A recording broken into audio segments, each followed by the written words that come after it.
16 सोमवारचे व्रत हे कोणते व्रत आहे? नारायण नारायण देवी, हे ते व्रत आहे जे केल्याने मनोवांछित इच्छा पूर्ण होतात. श्री महादेवांचे शीघ्र फलदायी असे हे व्रत आहे. कोणत्याही व्यक्तीने श्रद्धापूर्वक हे व्रत केले तर त्याच्या मनातील इच्छा पूर्ण होण्यास सहाय्य होते. म्हाळसा, ज्या पार्वतीला तुला भेटण्याची ओढ लागली आहे तिला देखील हवे ते प्राप्त करण्यासाठी ह्या व्रताचे सहाय्य झाले होते. आता तर पार्वतीला भेटण्याची माझी उत्सुकता अजून वाढली आहे. माझ्या ध्यानात येते आहे की अशा अनेक गोष्टी आहेत ज्या तिला ठाऊक आहेत, पण पार्वतीला भेटण्यासाठी मी हे व्रत करावे हे तुम्ही मला आधी का नाही सुचवले?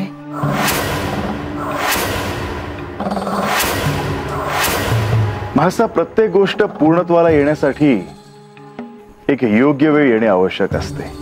म्हणजे या आख्यानातून ही गोष्ट मला कळावी असे तुम्हाला वाटत होते? होय, या आख्यानातून तुला जशा काही गोष्टी समजत आहेत तशाच त्या इतरांनाही समजत आहेत. त्यांच्या देखील मनातील इच्छा पूर्ण करण्यासाठी त्यांना हा मार्ग मिळाला आहे.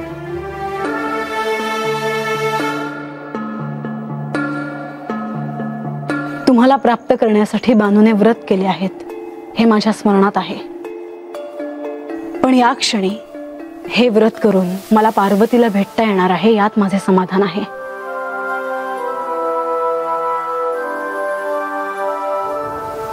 देवी, या व्रताविषयी महत्वाची गोष्ट अशी की या व्रताची सुरुवात तुम्हाला श्रावण मासातील पहिल्या सोमवार पासून करावी लागेल. 16 सोमवारचे हे व्रत पूर्ण झाले की 17व्या सोमवारी तुम्हाला या व्रताचे उद्यापन करता येईल. आता श्रावण मासातील तो पहिला सोमवार कधी येतो आहे याची मी वाट पाहते आहे.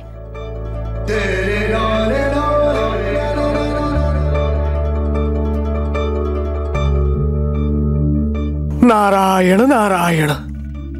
हे श्री गणेश, आज तुमच्यामुळेच मी मोठ्या धर्मसंकटातून सुटलो आहे. मी इथे असताना आख्यानात कोणतेही विघ्न येणार नाही मुनिवर.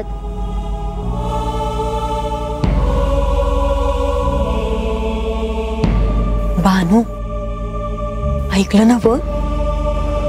वय ग, म्हणजे तू बी कर हे व्रत, म्हणजे तुला बी पार्वती देवीसनी भेटता येईल.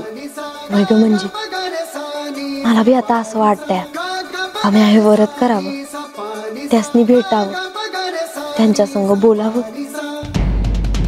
अगं, सवादरनं माळसाताईंनी मला पार्वती देवींबद्दल सांगितलं आहे ना, सवादरनं मला त्यासनी भेटावं बघावं असं वाटायला लागलं आहे बघ. ते मला अगोदरच ठावं होतं. का कुणास ठाव, पर त्यांच्याबद्दल ऐकलं आणि असं वाटायला लागलं का जसं ह्यांचा आशीर्वाद आहे माझ्या संग तसंच पार्वती देवींचा बी आशीर्वाद आहे बघ माझ्यावर. असं वाटतंय का आज मी जे काय आहे ते त्यांच्यामुळेच आहे. कुणास ठाव, तसं बी असेल. म्हणजे तुला बी असंच वाटतंय होय? आता मी काय सांगू, म्हणजे तसं असल बी आणि नसल बी. कुणी काय सांगावं काय झालं होतं ते. आता या आख्यानातनं समध्यासनी समजणार आहे काय झालं होतं ते, तसं तुला बी समजणार आहे.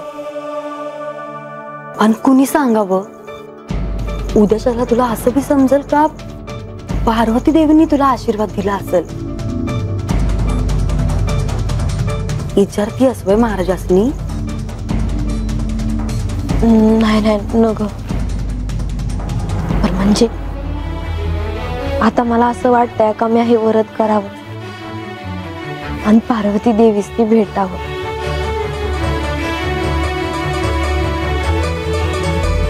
पार्वती देवी, तुमची भेट होईल का नाही ठाव नाही, पण माझा नमस्कार घ्यावा जी.